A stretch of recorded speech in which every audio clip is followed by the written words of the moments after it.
This is TOS Television, your digital force Pan-African News Network. I am Abigail Lukwande, and this is Africa Now.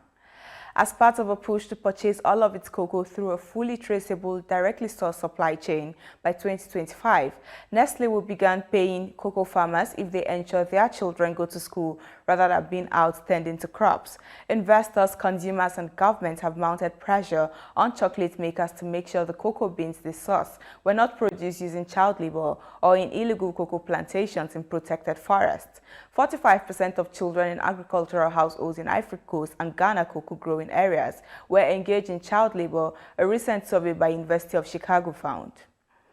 Leaders of the Economic Community of West Africa States, ECOWAS, will hold an extraordinary summit on Burkina Faso and Mali on Friday after military takeovers in both countries, Ivory Coast Information Minister said on Wednesday.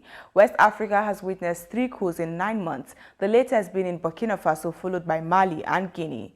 Burkina Faso's new military regime, led by Lieutenant Colonel Paul Henri Sandaogo Damiba, said on Monday it will propose a return to constitutional order within a reasonable time frame. Now, a group of Russian military contractors have written to local leaders in Burkina Faso, offering to train the West African country's army in their fight against jihadists. The group, calling itself Community of Officers for International Security, which is based in the Central African Republic, published its offer in a letter. It is not clear if it has been or will be accepted. France and other 14 countries urged Mali late on Wednesday to allow Danish special forces to remain in the African country, but its transitional government insisted on an immediate withdrawal. The Malian government, in a statement, said no accord authorized the deployment of Danish special forces to the Takuba task force. Danish Foreign Minister Jeff Kofod said that the troops were there by a clear invitation. Malawi's President Lazarus Chakwera has appointed several new ministers in a rejigged cabinet, a statement from his office showed, after the old cabinet was dissolved over corruption scandals. Chakwera dissolved his entire cabinet this week, saying some ministers as well as other public officials had to account for graft accusations made against them. Chakwera's office said more appointments will be made soon. This is your digital force Pan-African News Network, TOS Television. You're watching Africa Now. More stories coming your way after the break. Stay tuned.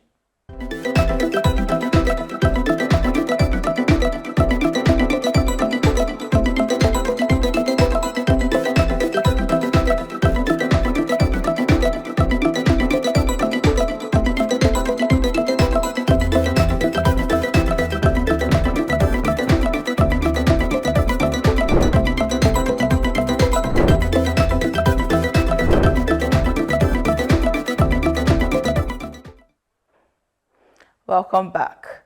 The death of a 13-year-old girl in Liberia after she was allegedly raped by a 47-year-old man in the capital Monrovia caused outrage. Blessing Moulton died on Monday, a day before she was to undergo surgery and a week after she was attacked.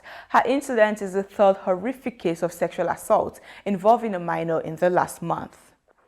Authorities in Ghana have denied introducing a mandatory insurance scheme for all travelers arriving the country through the country's main airports. The report had been met with criticism from travel sector players and business experts who said it would be another hurdle to be doing business in the country. Ghana's insurance penetration rate is currently around 2%. 3 senior employees of the state-run Kenya Power Lightning Company could have been charged with sabotage and neglect following a nationwide blackout that affected the country 2 weeks ago. The whole country was plunged into darkness on 11 January after a high-voltage transmission line broke. Power was restored in phases after several hours. The 3 denied the charges and were freed on bail of $10,000 each, with the hearing of the case set for the end of February.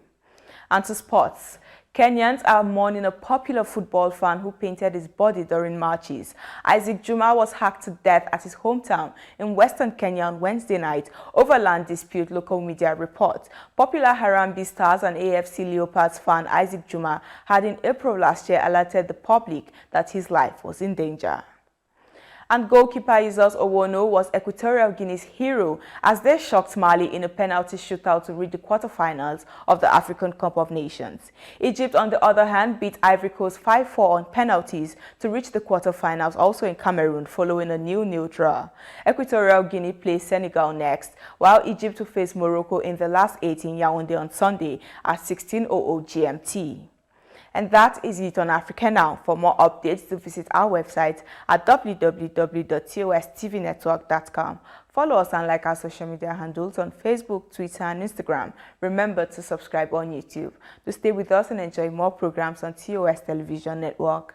I am Abigail Lukwade. Thanks for watching.